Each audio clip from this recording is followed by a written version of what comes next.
ಕಳೆದ ಒಂದು ವಾರದಿಂದನೂ ಕೂಡ ಕರ್ನಾಟಕದ ದಲಿತರ ವಾಲ್ಮೀಕಿ ನಿಗಮದ 187 ಕೋಟಿ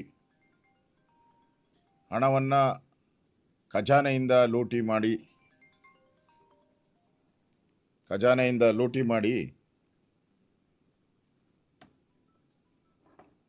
ಅದನ್ನು ಕಾಂಗ್ರೆಸ್ ಪಾರ್ಟಿಯ ಚುನಾವಣೆಗೆ, ಕರ್ನಾಟಕ ಮತ್ತು ತೆಲಂಗಾಣ ಚುನಾವಣೆಗೆ ಬಳಸಿರುವಂಥದ್ದು ಜಗಜ್ಜಾಹಿರಾತ ವಿತ್ ದಾಖಲೆಗಳನ್ನು ನಾನು ಬಿಡುಗಡೆ ಮಾಡಿದ್ದೀನಿ.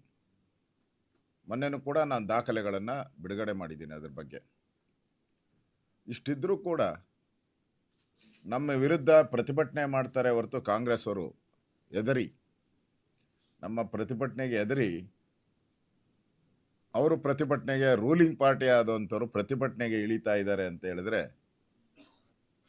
ಈ ಸತ್ಯಾಸತ್ಯತೆಯನ್ನು ಮುಚ್ಚಿಡಬೇಕು ಅನ್ನೋ ದೃಷ್ಟಿಯಿಂದ ಅವರು ಪ್ರತಿಭಟನೆ ಮಾಡ್ತಾ ಇರೋದು.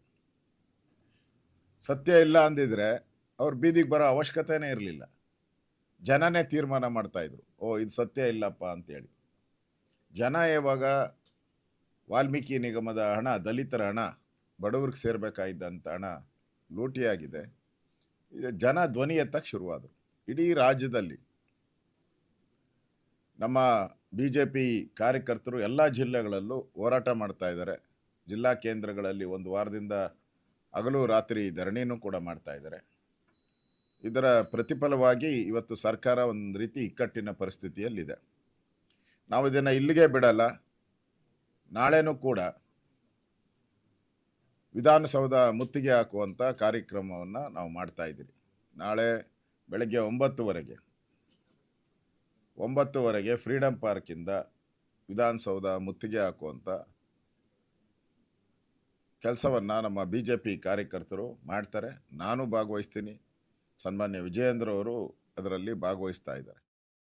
ನಾನು ಈಗಾಗಲೇ ನಿನ್ನೆ ಗೌರವಾನ್ವಿತ ಕುಮಾರಸ್ವಾಮಿ ಅವರು, ನಮ್ಮ ಕೇಂದ್ರದ NDA ಸಚಿವರು ಮತ್ತು JDSನ ರಾಜ್ಯದ ಅಧ್ಯಕ್ಷರು, ಅವ್ರ ಜೊತೆನೂ ಸುದೀರ್ಘವಾದಂಥ ಮಾತುಕತೆ ಆಯಿತು. ಅವರು ಇಲ್ಲ ಬ್ರದರ್, ಇದನ್ನು ಕಂಟಿನ್ಯೂ ಮಾಡಿ, ಒಂದು ಪೀಕಿಗೆ ಹೋಗಿದೆ, ಇದು ಜನಕ್ಕೆ ರೀಚ್ ಆಗಿದೆ, ಇದನ್ನು ಕಂಟಿನ್ಯೂ ಮಾಡಿ, ನಮ್ಮ ಪಾರ್ಟಿಯವ್ರಿಗೂ ನಾನು ಹೇಳ್ತೀನಿ ಅನ್ನೋ ಮಾತನ್ನು ಹೇಳಿದ್ದಾರೆ. ತಪ್ಪುಗಳನ್ನು ಮಾಡಿರ್ತಕ್ಕಂಥ ಕಾಂಗ್ರೆಸ್ ಸರ್ಕಾರ, ಕಂಗೆಟ್ಟಿರುವ ಕಾಂಗ್ರೆಸ್ ಸರ್ಕಾರ ಒಂದರಿಂದ ಒಂದು ಮತ್ತೊಂದು ತಪ್ಪುಗಳನ್ನು ಮಾಡ್ತಾನೇ ಇವೆ. ತೆರಿಗೆದಾರರ ಹಣ ಸದ್ಬಳಕೆ ಆಗಬೇಕು ಅನ್ನೋದು ನಮ್ಮ ಉದ್ದೇಶ. ಪರಿಶಿಷ್ಟರ ಕಲ್ಯಾಣ ಆಗಬೇಕು ಅನ್ನೋದು ನಮ್ಮ ಉದ್ದೇಶ ಈ ಹೋರಾಟದ್ದು. ಮತ್ತು ನಮಗೆ ಸಾರ್ವಜನಿಕ ಹೊಣೆಗಾರಿಕೆ ಮತ್ತು ಸಂವಿಧಾನದ ಮೌಲ್ಯಗಳನ್ನು ಉಳಿವಿಗಾಗಿ ನಾವು ಈ ಹೋರಾಟವನ್ನು ನಾವು ಮಾಡ್ತಾ ಇದ್ದೀವಿ. ನಾನು ಕಾಂಗ್ರೆಸ್ ನಾಯಕರಿಗೆ ಪ್ರಶ್ನೆ ಕೇಳ್ತೀನಿ, ನಿಮ್ಮ ನಿಷ್ಠೆ ಯಾರ ಪರ?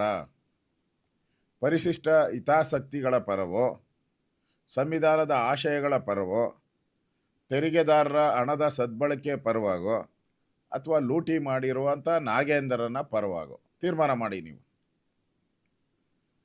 34ಕ್ಕೂ ಹೆಚ್ಚು ಪ್ರಕರಣದಲ್ಲಿ ಭಾಗಿಯಾಗಿರ್ತಕ್ಕಂಥ, ಅದು ಎಲ್ಲ ಕೇಸ್ಗಳು ಲೂಟಿದೆ, ಹೋರಾಟದ್ದಲ್ಲ, ಯಾವುದೋ ಕಾಂಗ್ರೆಸ್ ಪಾರ್ಟಿ ಹೋರಾಟದ್ದಲ್ಲ ಇದು.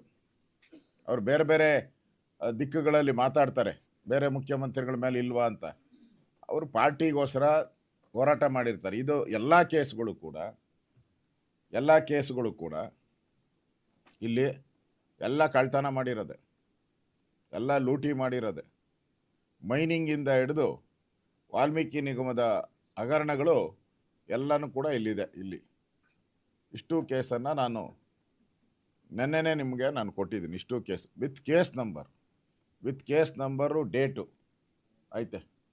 34, 31 ಪ್ಲಸ್ ಈ ಕಡೆ ಮೈನಿಂಗ್ 4, 35 ಒಟ್ಟು ಕಾಪಿ ಕೊಡ್ತೀನಿ ನಿಮಗೆ. 35 ಕೇಸ್ ಇದೆ.